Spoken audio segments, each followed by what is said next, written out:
जाऊयात शिवसेनेचे खासदार संजय राऊत बोलतायत। बीजेपी के लोगों ने दंगे करवाए जैसा कि बाकी पार्टी मान के चल रही है। आपने उद्धव जी का भाषण सुना होगा दसरा रैली में, और दसरा रैली में उद्धव जी ने उस मंच से कहा था और देश ने सुना था, इस देश को असली खतरा जो है वो नकली हिंदुत्ववादी जो लोग हैं उनसे। यही लोग देश में जब चुनाव आते हैं तो हिंदू मुसलमान इशू खड़ा करते हैं।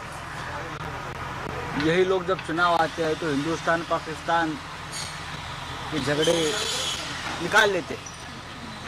यही लोग, और यही लोग एक भी मौका नहीं छोड़ते चुनाव जीतने के लिए कि कहीं ना कहीं दंगे हो जाए, कहीं ना कहीं गड़बड़ हो जाए, माहौल खराब हो। ये कौन है ये सबको मालूम है। और पार्टी चीफ जो हमारा है शिवसेना प्रमुख उद्धव जी ठाकरे, उसने दसरा रैली में उनको खुली चुनौती भी दी।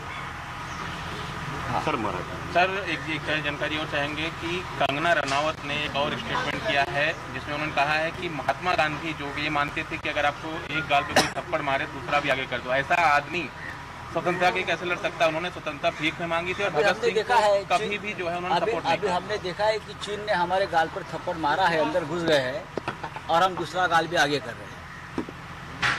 चीन लद्दाख में घुस गया है, चीन अरुणाचल प्रदेश में घुस गया है, चीन और भी जगह पर घुस रहा है। कश्मीर में पंडितों की हत्या हो रही है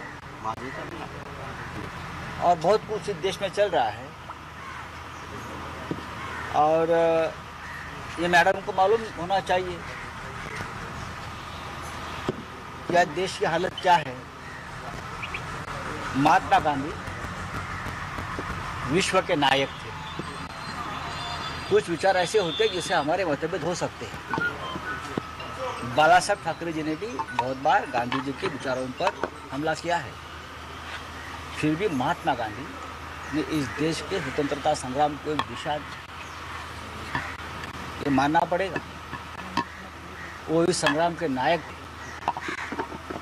अगर किसी को लगता है कि वो नहीं है, गांधी को नहीं मानते, लेकिन इस देश के प्रधानमंत्री, आज के प्रधानमंत्री मोदी जी भी गांधी जयंती पर राजघाट पर जाकर गांधी जी के स्मारक और समाधि के ऊपर फूलमाला चढ़ाते हैं।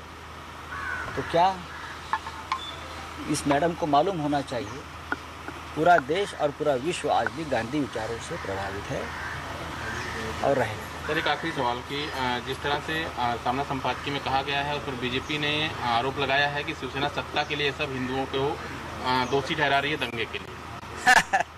छोड़ दीजिए, फ्रस्ट्रेशन है, निराशा है, और जब निराशा बढ़ जाती है, हद से बाहर जाती है, तो इस प्रकार के वक्तव्य किसी भी नेता के जुबान से फिसल जाते हैं। बाळासाहेबांचा स्मृतिदिन आहे, काय सांगा? हिंदू हृदय सम्राट शिवसेना प्रमुख बाळासाहेब ठाकरे यांचा स्मृतिदिन आहे। बाळासाहेब ठाकरे हे एक महान योद्धा होते मराठी माणसासाठी, देशातल्या तमाम हिंदूंसाठी ते एक लढवय्ये महानायक होते। आणि आजही त्यांचा आदर्श, त्यांची प्रेरणा आमच्या मनामध्ये, या मातीमध्ये कायम आहे। त्यांच्या स्मृती अखंड आमच्या मनामध्ये असतात, एक दिवसासाठी नसतात। आणि असं एकही दिवस जात नाही आमच्यासारख्यांना की त्यांचं स्मरण होत नाही। आज संपूर्ण देश त्यांना अभिवादन करतो आहे। बाळासाहेब ठाकरे आज असते आपल्यामुळे तर अनेक गोष्टींना ब्रेक लागला असता। आता ते काय ते मी आता सांगत नाही, पण बाळासाहेब ठाकरेंनी या महाराष्ट्राला, या देशाला एक राष्ट्रभक्तीचं, हिंदू विचारांचं एक तेज प्राप्त करून दिलं। हिंदू मार नहीं खाएगा, हिंदू यापुढे मार खाणार नाही, हे बळ या देशाला देण्याचं काम बाळासाहेबांनी केलं आणि हिंदू पळपुटा नाही हे सुद्धा त्यांनी दाखवून दिलं. आणि अर्थात महाराष्ट्रामध्ये या मुंबईमध्ये मराठी माणूस स्वाभिमानानं ताठ मानेनं जगेल यासाठी त्यांनी अखंड संघर्ष केला आणि मराठी माणसाच्या मनगटामध्ये एक चेतना जागवली की लढत राहा, ही मुंबई आणि हा महाराष्ट्र तुझा आहे. तर महाराष्ट्र स्वातंत्र्य जे मिळालं ते बीजेमध्ये मिळालं आणि गांधीजी आहेत त्यांच्यावर टीका कुठेतरी कंगना रनौतने पुन्हा एकदा केलेली आहे. बघा, वेडे लोक बरळत असतात. ते का बरळतात, ते कोणत्या नशेमध्ये असतात, त्यांना हे नशेचा पुरवठा कोण करतं या संदर्भात हे जे आपलं NCB आहे त्यांनी तपास करावा अशी माझी मागणी आहे. सर एक शेवटचा प्रश्न. महाराष्ट्रात कायद्याचं नाही तर म्हणजे भ्रष्टाचाराचं राज्य सुरू आहे असं देवेंद्र फडणवीसांनी म्हटलेलं आहे. तर नेमकं काय झालं आहे की काहीतरी द्या हे जे राज्य होतं या महाराष्ट्रामध्ये ते 2 वर्षापूर्वी घालवण्याने कायद्याचं राज्य आलं. त्याच्यामुळे काहीतरी द्यावाल्यांची ही वेदना मी समजू शकतो. सर बीजेपी की कार्य समिति की बैठक हुई जिसमें देवेंद्र फडणवीस ने कहा है कि उद्धव ठाकरे को कोई सीएम नहीं मानता है, महाराष्ट्र सरकार में हर मंत्री जो है अपने आप को मुख्यमंत्री मान बैठे हैं. जी हाँ, इस राज्य का हर नागरिक मुख्यमंत्री है. जब से उद्धव ठाकरे मुख्यमंत्री बने हैं तो सबको लगता है 11 करोड़ जनता को कि मैं ही मुख्यमंत्री बना. और ये बहुत बड़ी बात होती है लोकतंत्र में कि आम आदमी को लगता है कि मैं मुख्यमंत्री हूँ, मैं सत्ताधारी हूँ, ये सत्ता मेरी है, ये राज्य मेरा है.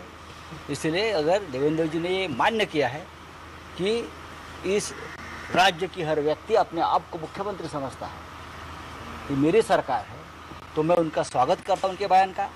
और मंत्री जी को भी लगता है किसी कि मैं भी इस कैबिनेट का एक महत्वपूर्ण घटक हूँ.